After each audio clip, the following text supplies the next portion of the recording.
In the small town of Willowbrook, nestled between rolling hills and a winding river, there was a woman named Kelsey Carter. She lived in a small house on the outskirts of town, far from the church bells and market square, far from the respectable women who whispered about her behind closed doors, and the men who pretended not to know her name. Kelsey was a prostitute. No one in Willowbrook spoke to her unless they were forced to. She wasn't welcome in the baker's shop, nor in the tailor's store. Mothers pulled their children closer when she walked by. Even the town drunk, Thomas, who was hardly in a position to judge, spat on the ground whenever she passed. She was an outcast, a stain on the town's otherwise pious image. What no one knew, what no one cared to ask, was that Kelsey had once been a young girl with dreams.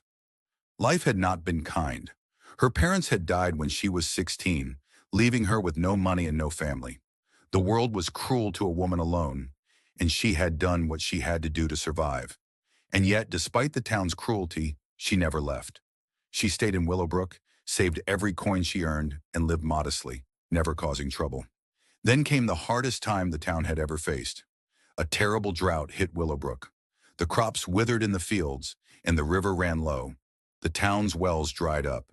The miller could no longer grind flour. The butcher had nothing to sell, and the people grew hungry.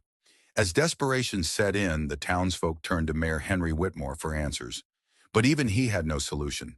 They needed money. Money to buy food from the neighboring town, money to dig new wells, money to survive. The town was on the verge of ruin. Then on a gray morning, Kelsey Carter walked into the mayor's office, the first time she had ever been inside. "I heard the town needs money," she said. The mayor, a proud man, frowned at her. "This is none of your concern." "I think it is," she replied. "I've lived here my whole life, same as you." He scowled. "You are not one of us." But she simply smiled, reached into the bag she carried, and placed a pouch on his desk. When he opened it, his eyes widened. Inside was more gold than he had ever seen in one place. "I've been saving for years," Kelsey said. "This should be enough to buy supplies and dig a new well." Mayor Whitmore stared at her in disbelief. The entire town was in debt, struggling to survive. Yet this woman they had shunned, had been sitting on a fortune, and now she was offering it freely. When word spread through the town that Kelsey had given away all her savings, the people were ashamed. The baker, who had refused to serve her, realized he had never once thanked her.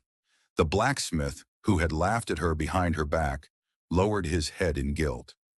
Even Thomas, the town drunk, wiped his mouth and muttered, "Maybe I ain't better than her after all."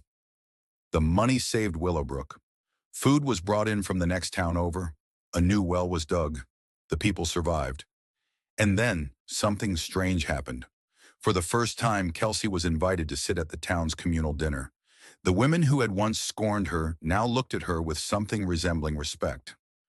Children no longer hid behind their mothers when she passed. One evening, as she walked through town, the mayor approached her. "Miss Carter," he said, clearing his throat, "I think we owe you an apology." She smiled. "You owe me nothing." "But we were wrong about you." She sighed, looking over the town that had treated her like a ghost. "You weren't wrong," she said. "You just never tried to know me." From that day forward, Willowbrook was different. They had learned a lesson the hard way, about judgment, about kindness, about the unexpected places where goodness can be found. Kelsey was no longer the town's shame. She became its quiet guardian, the woman who had saved them all. And while she still lived on the outskirts, no one looked away when she passed. Instead, they nodded in respect. Some even smiled.